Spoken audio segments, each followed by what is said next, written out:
किसी की चमक पर इतना भी मोहित ना हो जाओ कि वो आपसे आपका सब कुछ छीन ले। तर्क के आधार पर अगर बात करोगे तो हो सकता है आज नहीं तो कल मंजिल मिल ही जाएगी। अगर आप सम्मान करना जानते हो तभी आपको भी सम्मान मिलेगा।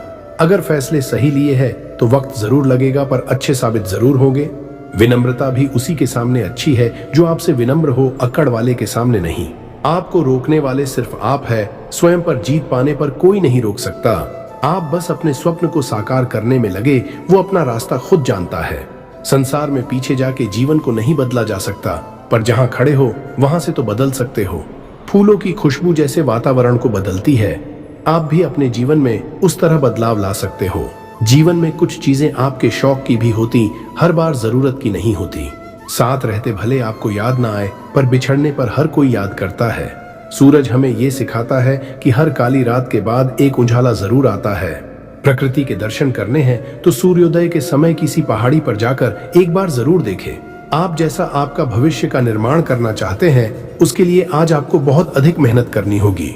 जिंदगी तो हर कोई काट रहा है, कोई रोकर तो कोई मौज कर, फैसला आपके हाथ में है। अवसर हर किसी के जीवन में आते हैं, बस आपके ऊपर है आप उसको पाते हो या खो देते हो। गलत तो बहुत से लोगों के साथ होता है, पर ये आपके ऊपर है, आप उसे सही कैसे करते हैं। बिना मांगे तो पानी भी कोई नहीं पिलाता, तो आप कैसे मान लेते हो कि कोई आपकी सारी परेशानियां दूर कर देगा। सामने वाला कौन है वो महत्वपूर्ण नहीं है, वो क्या करता है वो महत्वपूर्ण है। अगर आप पर कोई विश्वास रखता है तो उसके विश्वास को ना तोड़े और उसकी मदद अवश्य करे। कर्म से कोई नहीं बच सकता, कर्म तो करना ही है, तभी आप अच्छे फल की आशा कर सकते हो। अगर व्यक्ति गलत है तो उसके साथ ना रहे आज, नहीं तो कल आपके साथ विश्वासघात जरूर करेगा। हमें नहीं पता कि हम कब कामयाब होंगे, पर यह तो पक्का है कि कोशिश नहीं करोगे तो अवश्य नाकामयाबी मिलेगी। जिंदगी में बहुत से परिवर्तन आते हैं, उसे स्वीकार करें। कोई ना कोई परिवर्तन आपको शिखर तक जरूर ले जाएगा। अगर किसी कार्य में आपको लगता है सफल हो सकते हो तो अवश्य उसे करे, घबराए नहीं। कृष्ण की मुरली और राधा की साधना से बड़ा कोई तप नहीं, क्योंकि दोनों ही पूर्णता के मार्ग हैं। प्रेम का गणित राधा कृष्ण ने सिखाया, जहां बिना सवाल और जवाब के सब कुछ हल हो जाता है। राधा की आंखों में बसे कृष्ण का प्रेम किसी किताब की तरह है, जितनी बार पढ़ो नई कहानी मिलती है। कृष्ण ने राधा से प्रेम नहीं मांगा, उन्हें राधा की मुस्कान ही जीवन भर का साथ लगती थी। जिस तरह पेड़ अपनी जड़ें मिट्टी में छुपा लेता है, राधा ने भी अपने प्रेम को दुनिया की नजरों से छिपा लिया था। राधा के बिना कृष्ण अधूरे नहीं थे, पर उनके साथ कृष्ण का हर पल पूर्णता से भरा था। कृष्ण की तरह कर्म करना और राधा की तरह भक्ति करना ही जीवन का संपूर्ण संतुलन है। कभी राधा को समझने की कोशिश मत करना, क्योंकि जब प्रेम इतना गहरा हो तो सवाल बेकार हो जाते हैं। राधा ने कृष्ण को पाने के लिए इंतजार नहीं किया, उन्होंने कृष्ण के इंतजार में खुद को पा लिया। प्रेम की असली परिभाषा राधा ने बिना शब्दों के समझाई, जैसे फूल बिना कहे ही अपनी खुशबू बिखेरता है। कृष्ण की बांसुरी ने दुनिया को मोहित किया, पर राधा के लिए तो ये उनकी आत्मा की पुकार थी। प्यार में सिर्फ देना और लेना नहीं होता। राधा और कृष्ण ने यह सिखाया कि प्रेम में बस होना ही पर्याप्त है। राधा की भक्ति में इतना सामर्थ्य था कि उन्होंने बिना कोई व्रत किए कृष्ण को पा लिया। राधा का प्रेम वो नदी है जो अपने किनारे नहीं देखती, उसे सिर्फ बहना आता है, क्योंकि बहना ही उसका अस्तित्व है। कृष्ण की मुस्कान में राधा ने वो सुकून पाया जिसे पाने के लिए लोग जीवन भर भागते हैं। प्रेम का असली मतलब राधा कृष्ण से पूछो, जो बिना शर्त बिना स्वार्थ बस महसूस किया जाता है।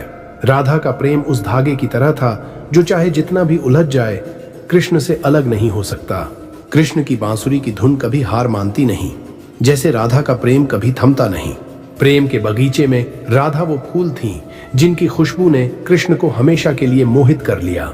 जब राधा ने कृष्ण की आंखों में देखा तब उन्हें महसूस हुआ कि प्रेम नजर से नहीं दिल से किया जाता है। कृष्ण और राधा के बीच का फासला बस उतना ही था जितना धरती और आकाश के बीच होता है, अर्थात अदृश्य लेकिन मौजूद। राधा का इंतजार प्रेम की वो सबसे गहरी परीक्षा थी, जिसमें उन्होंने सिर्फ पास ही नहीं किया बल्कि प्रेम का नया अर्थ लिखा। राधा ने कभी कृष्ण से कुछ मांगा नहीं, क्योंकि उनके प्रेम में सब कुछ अपने आप मिल जाता था। प्रेम के मायने वही समझ सकता है जिसने राधा के दिल की धड़कनों में कृष्ण की धुन सुनी हो। कृष्ण ने प्रेम को कोई नाम नहीं दिया, लेकिन राधा की चुप्पी में उन्हें सब कुछ कह दिया। राधा का प्रेम ऐसा संगीत था जिसे सुनने के लिए कान नहीं, दिल की जरूरत होती थी। राधा का प्रेम उस पानी जैसा था जो जितना भी बहता जाए उसकी पवित्रता कभी कम नहीं होती। राधा ने प्रेम को कभी नहीं जताया क्योंकि उन्हें पता था कि सच्चे प्रेम को दिखाने की जरूरत नहीं होती। राधा के प्रेम ने कृष्ण को वो सुकून दिया जिसे वो दुनिया की किसी और चीज में नहीं पा सकते थे। राधा का प्रेम समर्पण नहीं, एक उत्सव था जिसमें हर दिन कृष्ण बसते थे। राधा का इंतजार कभी बेचैनी नहीं बना क्योंकि उसमें विश्वास था। कृष्ण की बातें दिल तक पहुंची, राधा की खामोशी आत्मा तक।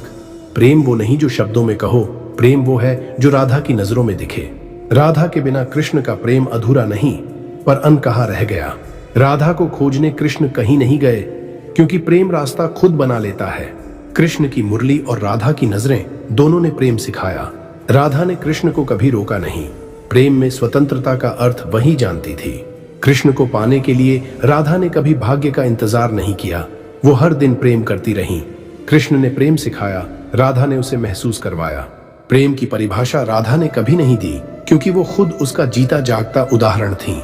राधा के प्रेम की गहराई को मापने का यंत्र कभी बना ही नहीं। कृष्ण की मुरली की सबसे सुंदर धुन राधा का नाम था। राधा और कृष्णा के बीच का प्रेम अनकहा था, फिर भी सबसे ज्यादा कहा गया। फिर मिलेंगे दोस्तों अगली वीडियो के साथ, तब तक अपना ख्याल रखना और मुस्कुराते रहना।